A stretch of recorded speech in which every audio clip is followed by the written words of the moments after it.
네, 안녕하세요. 예, 저자로서 이 책은 뭐에 관한 것이다. 이렇게 조금 정리해 주시고요. 네, 역시 핵심은 행복이죠. 네, 행복에 관한 책인데 이제 행복을 사람들이 요즘에 너무 좁게만 이해를 해요. 그러니까 순간의 어떤 감정, 즐거움으로만 이해하는데 사실 우리가 생각하는 행복은 삶 전체 행복이기 때문에 그걸 담아내기 위해서 행복이라는 말을 쓰지 않고 행복에 관한 책이지만 굿 라이프라고 이렇게 제목을 정하게 됐다고 생각하시면 될 것 같아요.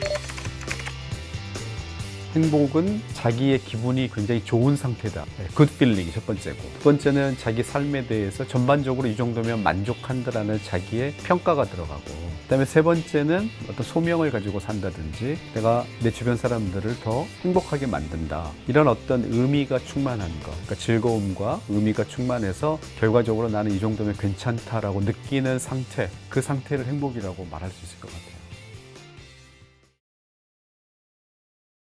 성공을 포기해야만 오는 게 행복이다 라는 생각은 저는 잘못됐다고 봐요. 자기가 의미 있게 생각하는 일을 마쳤을 때 오는 자부심이나 뿌듯함이 있거든요. 그것도 굉장히 중요한 행복의 요소인데, 사람들이 행복은 뭔가 좀 즐겁고 신나는 것이고, 따라서 목표나 성공이나 성취는 가급적 피해야 되는 것, 이렇게 생각하는데 그건 아니다. 그다음에 또 하나는 사람들은 행복이라는 이름의 어떤 단일한 감정이 있을 거라고 생각하는 것 같아요. 예를 들면 친구랑 술을 마시면서 아이스크림 먹으면서 위대한 작품을 보고 가슴이 떨린다, 내가 영감을 느꼈다, 이것도 행복. 또 뭔가에 대해서 내가 아주 몰입하고 있는 상태에서는 시간이 이렇게 흘렀네? 이럴 정도로 느낄 때 오는 어떤 만족감 같은 게 있는데, 여전히 나는 행복이라는 그 감정을 느껴보지 못했다고 생각하니까 행복하면서도 행복의 결핍을 경험하는 이런 일들이 많이 있는 것 같아서. 보통 사람들의 생각이 조금 좁다라고 말해요. 그렇죠. 예. 그러니까 시간상에서도 좁다고 보는 겁니다. 예를 들면 행복은 지금 이 순간의 기분, 그것도 행복이긴 한데 지난 1년간 내 청소년기, 내 삶 전체, 그렇게 넓게 우리가 행복을 보면 자유로워져요. 그래서 행복에 이르는 길이 다양하다는 걸 알아야 마음 편할 수 있는데, 아니야, 행복은 딱 하나가 있어? 이거는 배워야 돼? 이러면 이미 그거 자체가 행복이 아니라는 거죠. 긍정적인 감정은 다 모아서 행복으로 쓰자, 이런 거죠. 이제 그 점에 있어서 학자들의 딜레마가 좀 있어요. 다 묶어서 행복이라고 부르면 사람들 사이에 혼란이 생긴다. 그래서 어떤 사람은 이런 얘기를 해요. 행복이라는 말 쓰지 말아라. 차라리 개별적인 감정을 그대로 얘기를 해라. 즐거움, 호기심, 영감. 그럼 혹시 이 책이 너무 좁은 행복에 가두어져 있는 사람들에게 행복의 길을 열어주어서 더 많은 행복을 느끼게 하는 데 목적이 있다고 할 수 있나요? 정확하게 보셨어요. 그러니까 사람들이 행복하지 않은 이유 중에 하나가, 뭐든지 단 하나가 정답이라고 생각할 땐 행복하지가 않거든요. 행복에 대해서 사람들이 가지고 있는 생각을 좀 넓혀 유연하게 만들어주고 싶었던 게 큰 목적입니다. 문제는 유전이 운명처럼 결정하느냐의 문제인 거죠. 유전이 중요하지만 유전이 운명은 아니다는 생각을 동시에 갖는 게 굉장히 중요하고, 행복해지기 위한 방법에 뭐가 있겠느냐, 크게 두 가지 그룹으로 저는 나눌 수 있다고 봐요. 하나는 심리주의자의 기술이라고 제가 부르는 건데, 마음, 관점, 태도, 이런 걸 바꿔서 나에게 주어진 걸 있는 그대로 받아들인다거나 긍정적으로 재해석한다거나, 이게 한 가지 방법이고요. 두 번째는 환경주의자의 기술이라고 제가 부르는 건데, 이거는 개입하는 겁니다. 애초부터 내가 어떤 경험을 안 하도록 습관을 바꾼다든지 공간을 바꾼다든지 이런 노력들을 하는 거죠. 어느 한쪽을 지지하시나요? 두 가지를 다 써야 되잖아요. 어떨 것 같으세요? 저는 뭐를 지지할 것 같으세요? 다 쓰라고 하시고. 네, 보통 심리학 하게 되면은 마음을 바꾸는 거를 중요하게 생각할 것 같잖아요. 근데 저는 사실 환경을 바꾸는 거를 더 중시하는 편에 속합니다. 그 이유는 환경을 바꾸는 게 실제로 더 중요하기 때문이 아니라 그동안 그 방법을 너무나 간과했기 때문에, 행복이 마음먹기만의 문제라고 생각할수록 그 효과가 오래 가질 않아요. 그러니까 내가 조금 더 긍정적으로 생각하고 싶다, 긍정적으로 생각하는 결심을 하는 게 아니고 긍정적인 사람들하고 어울려야 돼. 내가 뭔가에 좀 집중하는 행복을 누리고 싶다, 그럼 내가 집중해야지 결심하는 게 아니라 집중이 잘 되는 공간을 창출하는 겁니다. 이런 부분이 간과되어 왔기 때문에 저는 환경적인 거를 좀 더 중요하게 강조하는 편입니다. 잘하는 것과 좋아하는 것 중에 뭐를 골라야 되느냐라는 질문의 이제 그 가정 속에는, 잘하면 좋아하지 않고 좋아하는 거면 잘하지 않다라는 가정을 하고 있는데, 사실 그렇지는 않거든요. 좋아하면 잘하고 잘하면 좋아하게 돼 있어요. 그래서 저희가 연구를 해보면 행복한 사람들은 좋아하면서도 잘하는 일을 합니다. 이 두 개가 같이 가요. 근데 이제 문제는 약간의 차이가 있을 때죠. 극단적인 걸 상정하면 사실 답하기가 어려워요. 진짜 못하는데 좋아한다? 전혀 좋아하지 않는데 잘한다? 굉장히 스투피드한 상황인 거죠. 약간 어긋날 때 뭐가 좋겠느냐. 지금까지 제가 했던 연구의 기초에서 보게 되면은 잘하는 일보다는 좋아하는 일을 선택하는 게 조금 더 유리한 것처럼 보여요. 좋아하는 일을 하면은 사람들이 며칠이고 밤을 새워요. 엄청나게 거기다 공을 들입니다. 그러면 잘하게 될 가능성이 있어요. 근데 잘한다는 이유만으로 며칠씩 밤을 새우고 자기의 어떤 시간과 돈을 투자하느냐, 그거는 좀 상대적으로 덜해요.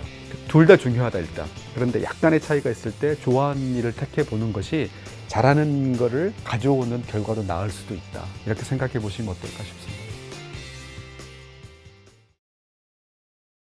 굉장히 중요하다고 생각합니다. 특히 국가별 행복을 보게 되면은 일하는 시간과 그 국민들의 행복 사이의 관계가 부적인 관계에 있어요. 노동 시간이 긴 나라일수록 국민들의 행복감이 낮은 거죠. 그런데 한 가지 우리가 조금 생각해 봐야 할 점은 그 워라밸이 기계적인 균형이 아니라는 얘기죠. 무슨 얘기냐면 매일 일과 가정이 혹은 일과 라이프가 매일매일 균형을 맞춰야 된다. 사실 워라밸의 진정한 의미는 그런 게 아니고 뭔가에 몰입해서 의미 있는 목표를 추구해야 될 때는 관계, 가정을 상대적으로 조금 소홀히 할 수는 있죠. 그러나 항상 의식 속에서 이 일이 끝나면 내가 다시 가족들과 충분한 시간을 보내겠다라고 하는 이런 의미에서의 워라밸이 더 가치 있는 것이지,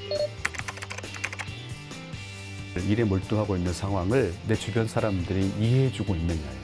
만약에 주변 사람들이 계속해서 거기에 대해서 불평을 얘기하고 있다, 충분히 공유되지 않고 있는 일에 대한 몰입은 워라밸을 해치는 중독 같은 거라고 볼 수 있지만, 내 주변 사람들이 충분히 그걸 이해하고 있고 우리는 이 일이 끝난 다음에 훨씬 더 좋은 시간을 가질 거다라는 그런 어떤 공유되어 있는지가 오히려 더 중요하다고 생각이 돼요. 굿 라이프에서 제일 중요한 게 뭐냐? 그럼 저는 농담 삼아 굿 라이프에서 L을 W로 바꿔가지고 굿 와이프라고 해요. 네, 약간 뭐 말장난일 수도 있는데 좋은 사람, 그러니까 나와 관계를 맺고 있는 어떤 좋은 사람이 있는 게 굿 라이프이기 때문에, 그런 의미에서 보면 내 행복이 다른 사람에 영향을 주기 때문에 다른 사람과 함께 누리는 행복이 진정한 의미의 행복이라고 할 수가 있죠. 두 가지 서로 다른 종류의 행복이 있다라고 철학자들도 얘기해 오고 있고, 그런데 하나가 즐기는, 향유하는 행복, 좀 더 쾌락주의적인 행복, 다른 하나는 좀 뭔가 성찰하고 의미를 추구하는 이런 행복이 있다고 이야기를 해요. 우리 안에는 이 두 가지를 동시에 원하는 속성이 있는데, 이걸 어떻게 우리가 갈등 없이 해결하느냐, 두 가지 행복 중에 뭐를 우리는 추구할 거냐, 개인차가 좀 있을 수가 있어요. 시간이 별로 없다고 생각하게 되면 쾌락을 추구하는 경향이 있습니다. 그래서 you only live once라는 게 뭐냐면, 어차피 우리 한 번밖에 안 산다, 인생이 그렇게 길지 않다, 인생이 짧다고 생각하니까 즐겨라, 이렇게 되는 거예요. 때로는 우리가 그런 생각을 하죠. 인생은 짧고 굵게 살자, 인생 별거 없다. 근데 또 한편 우리가 살다 보면 인생이라는 게 그렇게 짧은 게 아니다, 어차피 우리는 한 번 죽게 돼 있으니까 의미 있는 일을 하다 죽자, 요도, you only die once, 이런 생각을 우리가 할 때가 있다는 거죠. 욜로라는 것 자체는 나쁘다고 얘기하기는 어려운데, 때로는 인생이 짧다고 느껴지는 순간도 있지만 인생이 충분히 길다고 생각되어지는 순간이 있으니까 욜로만 추구할 게 아니라 요도 같은, 그때는 그에 맞는 행복을 균형 있게 추구하는 게 좋다, 이렇게 생각해 보면 좋을 것 같아요. 그러니까 예를 들면 영화를 보고 싶은데 때로는 액션 영화를 보고 싶기도 하고 때로는 멜로 영화를 보고 싶기도 하잖아요. 우리 안에 그 갈등이 있죠. 그러니까 내가 오늘 멜로 영화를 보면은 액션 영화를 못 보는 겁니다. 그럴 때 우리는 어떻게 해결을 보통 하나요? 이번에는 멜로 영화 보고 다음번에 액션 영화를 보자, 혹은 두 개를 한꺼번에 연달아서 보자, 이렇게 우리가 이 갈등을 해결하듯이 사람들이 서로 다른 행복을 해결할 수 있는 나름대로의 메커니즘을 가지고 있어요. 그래서 의외로 충돌이 있을 것 같지만 사람들은 그 충돌을 경험하지 않고 자기에게 맞는 행복을 여러 가지 형태로 다양하게 경험하는 그런 능력을 가지고 있는 존재가 인간이다, 이렇게 보시면 될 것 같아요.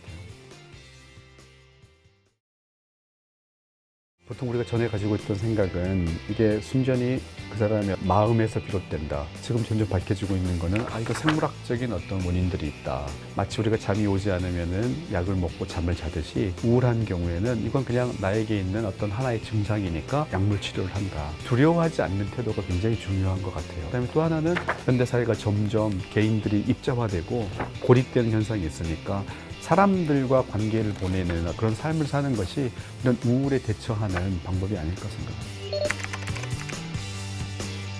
저는 운동을 규칙적으로 하려고 굉장히 노력을 많이 합니다.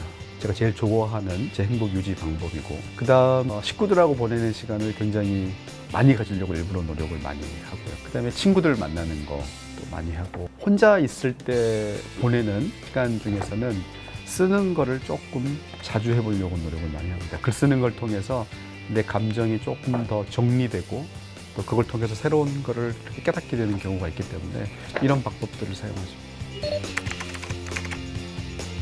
사람들은 각자의 나름대로의 이유가 있기 때문에 이런 삶을 살고 있거든. 이럴 때 사람들은 자기를 해명하고 싶어. 근데 그 해명하는 수단이 글이 될 수도 있고 말이 될 수도 있는 거죠. 글을 쓰는 게 익숙치 않다면 누군가에게 자기 이야기를 하는 거죠. 자기 이야기를 만들어서 자기 이야기를 한다는 게 우리에게 굉장히 중요하거든요. 그럴 친구가 없다. 그럴 때 우리가 사용하는 대상이 정신과 의사라든지 심리 상담자, 이런 전문가들의 도움을 받는 것도 사실은 결국은 내 이야기를 하는 거라고 보시면 될 것 같아요.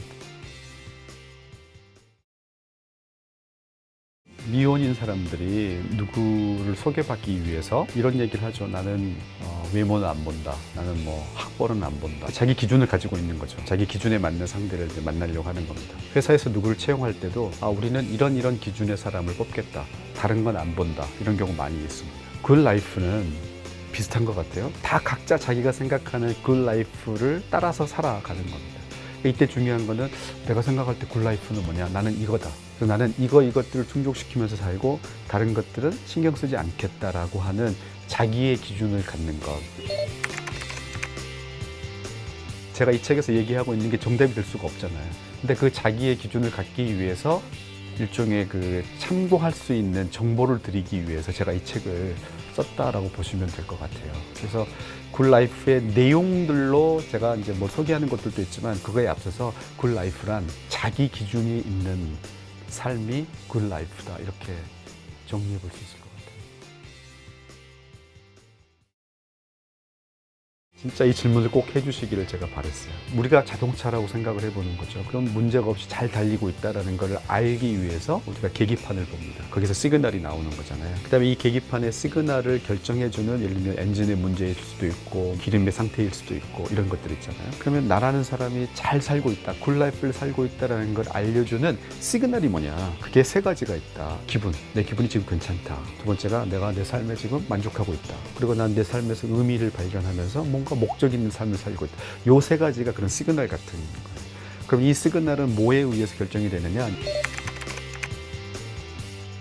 첫 번째가 good people, 좋은 사람이 있으면 이 세 가지 시그널이 잘 나옵니다. 두 번째가 돈, 많은 돈이 아니라 나에게 즐거움과 만족과 의미를 경험하게 해주는 돈이 있어야 되고요. 세 번째가 좋은 직업, 좋은 일입니다. 소명을 느낄 수 있는 어떤 일이 있어야 되고요. 그 다음에 중요한 게 건강이에요. 사람들은 건강하지 않아도 행복할 수 있다고 이야기를 하는데 할 수는 있지만 어려운 일입니다. 그래서 자기 몸을 가꾸는 걸 잘해야 되고요. 그 다음에 시간이에요. 시간적인 여유를 가지고 살고 좋은 시간을 보내는 게 되게 중요한 일이고요. 여섯 번째가 자기 자신입니다. 그러니까 내가 내 삶에 있는 다른 것들은 다 만족해 하는데 나는 내가 싫다. 그건 굿 라이프가 아닌 거죠. 그래서 굿 셀프가 들어가고요. 마지막이 좋은 마음이죠. 내게 어떤 상황이 주어지더라도 긍정적으로 해석하고 재해석해 볼 수 있는 그런 좋은 마음을 가지고 사는 것. 그래서 이 일곱 가지가 굿 라이프의 객관적인 요소라면, 그것들을 통해서 우리가 경험하게 되는 주관적인 시그널은 기분과 만족과 의미다. 이렇게 정리할 수 있을 것 같습니다.